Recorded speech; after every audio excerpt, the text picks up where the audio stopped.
The times when you least expect to need a gun are often the times when you need one the most. On Sunday, November 5th, 2017, a shooter took 26 lives and injured 20 people at a First Baptist church worship in Sutherland Springs, Texas. A local attempted to disarm the shooter by firing several rounds at him, which compelled the shooter to leave the scene.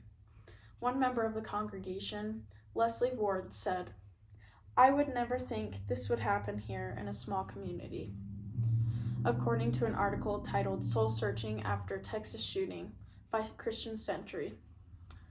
95% of you, based on the survey you took, support the Second Amendment or the right to keep and bear arms. Interestingly enough, however, none of you carry a firearm with you on a daily basis.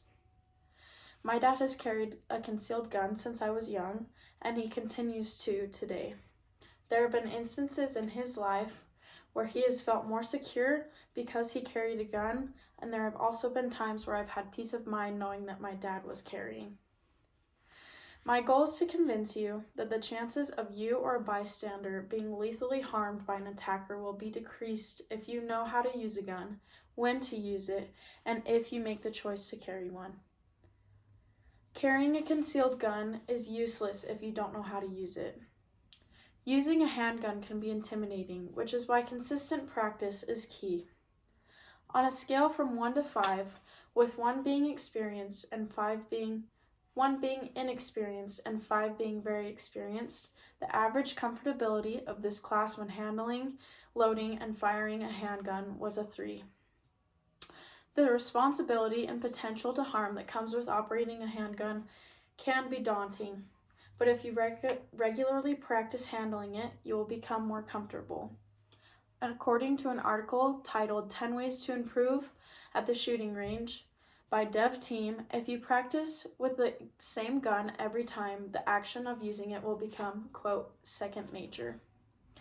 In the same article, Team mentions that becoming a more experienced and accurate shooter begins with small, simple steps. These include target practice at close range, dry firing, which is firing a handgun without any ammunition in it, practicing your shooting stance, and much more. You can start small to become more accurate. Not only is it important to know how to use a concealed gun, it's crucial to know when it's appropriate to use it.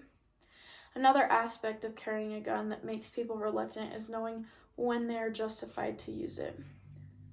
Many people believe that when you carry, the only end of a deadly force situation is death. And although taking someone's life is necessary sometimes in self-defense, this is not always the case. The point of carrying a gun is not to kill, it is to stop a threat. My dad, Roland Jones, has been a law enforcement officer for 25 years. I conducted a phone interview with him, and the following information is credited to him and his experience with guns. The fundamental rule of when to use a gun is when deadly force is being used against you or someone else. You are justified in using a gun when you or another victim is being threatened by someone's use of deadly force. Additionally, someone using deadly force doesn't mean that they are using a gun. There are several ways to kill somebody, including vehicles, baseball bats, or another item used to bludgeon someone, a chokehold, knives, and a variety of other weapons or methods can be used and classified as deadly force. If anybody uses these against you or an innocent bystander, you are justified to shoot. Of course, there's more legal implications that go into whether you are justified in shooting an attacker, but these are good basic rules to base it off of. Understanding how and when to use a handgun is good to know, but being a gun carrier is the application of this knowledge. Ultimately, carrying a gun will decrease your chance, as well as an innocent bystander's chance, of being lethally harmed by an attacker. Quote, "The value of a gun is not its firepower, it is its presence," according to Roland Jones. The presence of a gun allows you to stop a situation before it escalates to the point where you are left with no other choice but to kill the attacker. Also, just because you have a gun Contrary to what many people believe, you do not have to use it. You do not have a legal obligation to use a gun if you choose to carry one. But having one on you at all times is a good idea in case you're caught in a situation where you need one and lives are in danger. I want to identify why being a gun carrier would be beneficial to you as a Snow College student here in Ephraim. On the surveys you took, I asked you on a scale from 1 to 10 how safe you feel when walking across campus alone at night, with 1 being I feel extremely unsafe, and 10 being I feel confident and nothing is going to hurt me. The average answer for this class was a 5. Even though carrying a gun would not make you feel completely safe, nor eliminate the chances of something bad happening to you, it will increase your confidence to handle a life-threatening situation should you be placed in one. Like the story of the First Baptist Church shooting I mentioned before, deadly force scenarios can occur anywhere. According to citydata.com, quote, the 2018 Ephraim crime rate rose by 123% compared to 2015. Of course, this statistic correlates with an increase in population, but even in a small town like Ephraim, crime rates have been increasing. You should never assume that just because you live in a small community or attend a small college like Snow College, that means you are safe. There are outside influences, people you don't know, and situations that could arise that you may not expect where you may need a handgun. Carrying a gun will increase your feelings of security and give you peace of mind.